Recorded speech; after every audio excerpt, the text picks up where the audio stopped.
Семинар 1. Багш мэргэжлийн удирдлагын хичээлийн танилцуулга. Оюутан болж орж ирсний дараа хамгийн ихний багш мэргэжлийн удирдлагын хичээлдээ сууж хичээлээ талаар багшаасаа сонсож мэдхгүй зүйлээ мэдэж авсан юм. Зүс тэрэ үйл таних оюутан залуустай танилцаж бие биенийхээ онцлог, зан аран шин яагаад багш болохоор шийдсэн талаар ярилцгаасан. Манай багийн гишүүдийн зан чанарын хувьд хийсэн ажлаа заавал дуусгадаг, зорилготой өмнө өөрийгөө өргөж хөгжүүлж мэдлэгийг хийгдсэн хүсэл эрмэлзэлтэй оюутнууд билээ. Семинар 2. Бага ангийн болон хөгжим багш бэлтгэж ирсэн түүхэн хөгжил 100 жилийн турш дахин сургуулийн талаар видео бичлэг үзэн танилцав. Дахин сургууль нь 1922 онд 4 багш, 15 ноён багш бэлтгэх курс хийж анх байгуулагдсан төгтгөө. 1940 онд талаан жилийн сургууль байгуулагдсан. 1962 онд ЮНЕСКОгийн алтан медаль бичиг үсэгт болсон хэмээн авч байсан. Энэ нь маш том нийт болсон. 1992 онд бага ангийн багшийн дэд боловсролоор бэлтгэж ирсэн. Монгол Улсын боловсролын сургууль маань бүх юмны анхдагч багш боловсролын хүчин бэлтгэх хамгийн анх нийт сургууль юм аа.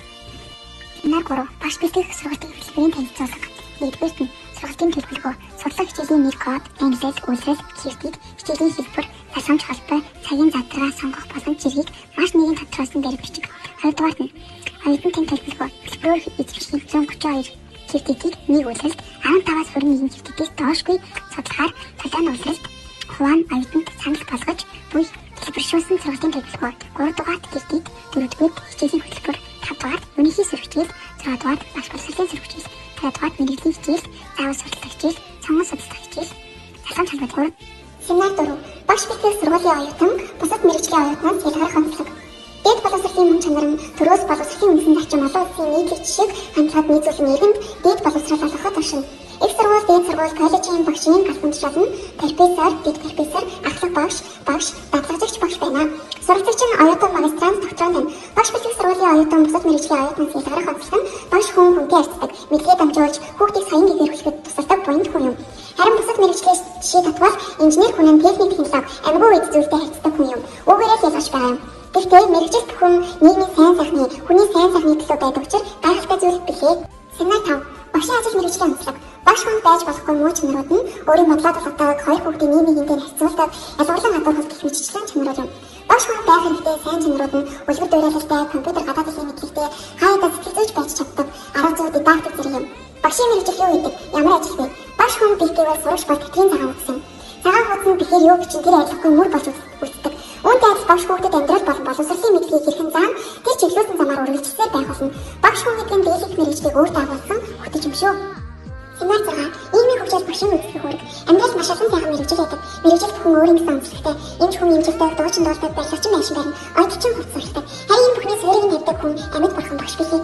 Багш хүүхдэд амьдралын болон боловсролын мэдлэгийг зааж, алтрыг хортож, ад сануулгах гэж ажилтдаг нэгэн. Өөрийнхөө үр хүүхдийн мөрдөн өрөөлийн хүүхдэд жишээ огцоолон үнэн цэцэгтэй ганц хүн багш юм.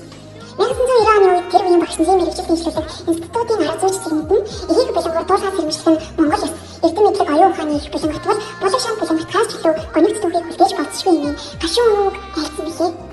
Инженер шалбар. Энэ ажлын 2011-с 25 оны хооронд төрсөн хүүхдүүдийг хамгаалдаг. Альбо оюун хүүхдүүд нь багасаас маш их үүрэг баримтлалыг мэдэрч альбад нухацтай ханддаг. Би даасан сурах арга барил нөө гэх мэт олон даваа чанаруудтай. Цайны дагаар саар өгүүлж байдаг шиг альбо хүүхдүүд эхэдтэй хитээр байж дижитал ертөнцид хит техник төрхийн ирээр донтолт зүрх мэдээлэл амьд харилцаа олон хүн дээр үгийн баялаг багцах хүмүүжлийн лагерт үүсгэдэг зүрх мөр дагаврууд гарч ирж эрт шүүсгэж байна. Үүнийг шийдэх боломж нь хүүхдийн багаас нь зөв Монгол иргэний төлөвшлийг бүрдүүлж харилцааны чадварыг нь хөгжүүлж хооц урлаг номон дурлуулах өөрийнхөө нийгэм хөгжүүлэх гэх мэт эдгээр зүйлүүдэд бага ангийн багш эцэг эхчүүд хамтран ажилласнаар ирээдүйд хүүхэд маань харилцааны ур чадвар, амьдрах ур чадвар, суралцах ур чадвар, ижил тал, шүүмжлэх сэтгэлгээний ур чадвартай ихийг бүтээх зөв Монгол иргэн болж төлөвшөх юм. Семинар 8. Хүлээлтэд нийцсэн багш. Энэ хурцлаар бид багаар хамтран ажилласан. Үүний үндсэн дээрээс дүгнэлт хийхэд багш хүн заавал бүхний мэддэг байх ёстой гэсэн ойлголтгүй нийгмийн хамтлагийг олж харсан. Тийм учраас багангийн зарим багш нар маань сурагч нарын мэдгүй зүйлээ асуухад мэддэг юм шиг дүүрсэн бодлоо ирж эсвэл ааштай тохиолдол. Үүний зэрэг үр дагавар нь хүүхэд тухайн зүйлийг мэдэж авах гэсэн санаач санаалга болон унтрах юм. Үүний оронд эргээр хүлээ авч багш нь дараа авч мэдэж ирээд хийж өгөх хэмээн философи сэтгэлгээгээр хандах нь зүйтэй юм аа. Энэ зөв хандлагатай, хүүхдэд хайртай, хүүхдийн хүсэл сонирхлыг нь унтрааж өгөх юм шүү гэсэн зөв бодолтой багш нарыг манай нийгэм хүлээж байгаа гэдэгт итгэлтэй юм аа. Семинар 9. Мэргэжлийн хөгжилд өөрийгөө хэрхэн бэлтгэх вэ?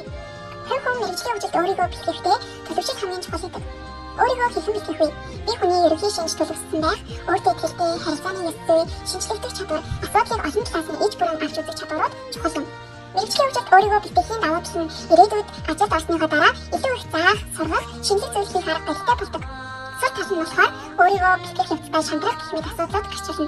Гэхдээ энийн төр зургийн хүчээр та шантралгүй хичээснээр илүү их амжилтанд хүрэх боломжтой юм шүү. Семинар 10. Оюутны бие даанс сургууль ажиллагаа. Бие даанс сургууль ажиллагааны гүн стас тусламж авахгүйгээр өөрөө сэтгэн бодож өөрөө юмыг хийж хайж авч өөрийгөө төлөвшүүлж суралцах нь бие даанс сургууль ажиллагаа юм. Бие даанс суралцах шаардлага яаж чухал тэмдэж байна вэ гэхээр өнөөгийн 21-р зууны стас хараад байна гэх юм зайлт биш юм. Өөрөө сэтгэн бодож өөрөө ямар нэгэн зүйл тууштай залхалтай явж байж өнөөгийн нэрийн амжилттай бүх хүмүүс төлөвшөх юм аа. Гэхдээ нэг үсрэг үүтэн байгаа. Ганцаархнаа бие-биеийг бага хамтран ажиллаж чадвар суралцахгүй бол эртний зорилготой адил ганц надад болохгүй, ганц нь яа болохгүй гэдэг зүйлс олно. Тийм ч учраас хоёр ур чадварыг хослуулж хэлсний үр дүнд шүүмжлэх сэтгэлгээ, басан зохицох ур чадвар, харилцааны ур чадвар, саяхын ойлголт, санаачлах чалгаалалттай болж оюутан байх ур чадварыг эзэмшлэе гэсэн үг юм. Семинар 11. Манлайлалын ур чадвар суралцах. Манлайлал гэж юу вэ? Манлайлал гэдэг нь бусдад нөлөөлөх чадвар, хүмүүст байгууллага, бүлгийн өмнө тавигдсан зорилго зорилтыг хэрэгжүүлэх хүсэл тэмүүлэл төрүүлэх бодлого юм. Манлайлалын ур чадвар суралцах алхам нь үйлчлэг, чиглүүлэг, нийтлэг, бусдыг зориулах, санаачлагч, өөрийн зорилгоор ажиллах хүмүүсийн үйл ажиллагааг хүндэтдэг. Эдгээр алхмыг өөртөө төлөвшүүлэх хэрэгтэй юм. Дүгнэж хэлэхэд манлайлалын чадвар гэдэг бол төрөлхийн чадвар бас. Энэ бол хүн амьдралын түвшинд өөрийн тууштай хөдөлмөрөөр бүтээн бий болгож чаддаг тусгай чадвар юм. Семинар 12. Багш мэргэжил эзэмших хэвцээ талгаж болох бэрхшээл түүнээс гарах харагдсан. Багш мэргэжил эзэмших хэвцээ талгаж болох бэрхшээлүүдээс дурдвал алхмын тунд өөрийгөө илэрхийлэх, судалгааны ажил хийх үе явц, бичгийн маягийн өөрчлөлт гэх мэт бэрхшээлүүд юм. Үүнээс гарах харагдсан нь намыг чангаар унших, өөртөө талин хараад ярилцах, өмнө судалгааж